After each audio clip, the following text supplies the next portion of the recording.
एक महत्त्वाची बातमी समोर येते। सोलापूर मनपा राष्ट्रवादी स्वबळावर लढण्याच्या तयारीत आहेत। सोलापूरचे जिल्हाध्यक्ष उमेश पाटील अजित पवारांच्या भेटीला गेलेत, तर सोलापूर महानगरपालिकेविषयी चर्चा करणार आहेत। स्वबळावर लढल्यावर सोलापूर महानगरपालिकेत राष्ट्रवादी काँग्रेसला फायदा होईल।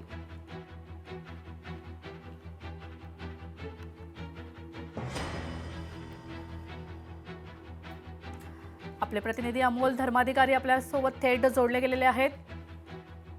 अमोल, काय अधिकची माहिती?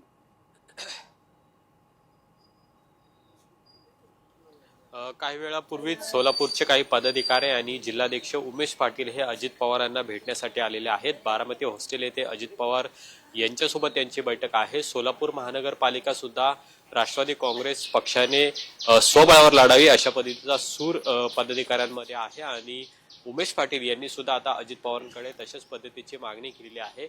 बऱ्याच कालावधीनंतर आता या निवडणुका होत आहेत आणि त्यामुळे प्रत्येक पक्षाला वाटतं की आपण स्वबळावर लढावं, कारण की इच्छुकांची संख्या मोठ्या प्रमाणात आहे आणि त्यामुळे या सोलापूर महानगरपालिकेवर जवळपास 102 नगरसेवक निवडून येत असतात। त्या दृष्टीनं आपल्याकडे तशा पद्धतीची संघटना मजबूत आहे असं उमेश पाटील यांचं म्हणणं आहे आणि त्यामुळे या सर्व महानगरपालिका निवडणुकीमध्ये म्हणजे खास करून सोलापूरमध्ये राष्ट्रवादीने स्वबळावर लढावं अशी सुद्धा चाचपणी केली जाते। याच बारामती हॉस्टेलमध्ये सध्या या बैठकांचं सत्र सुरू झालेलं आहे। उमेश पाटील सोलापूरचे काही पदाधिकारी आहेत ते अजित पवार यांच्यासोबत बैठका घेत आहेत।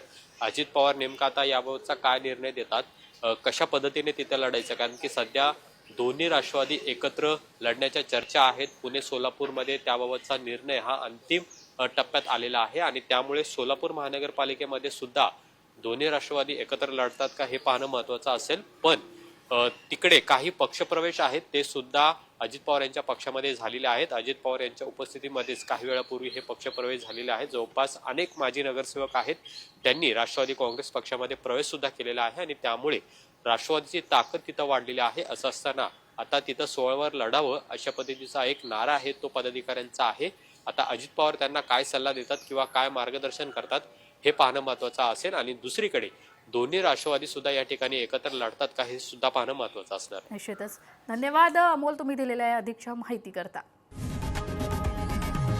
लोकशाही मराठी ऐका, पहा, जागरूक रहा।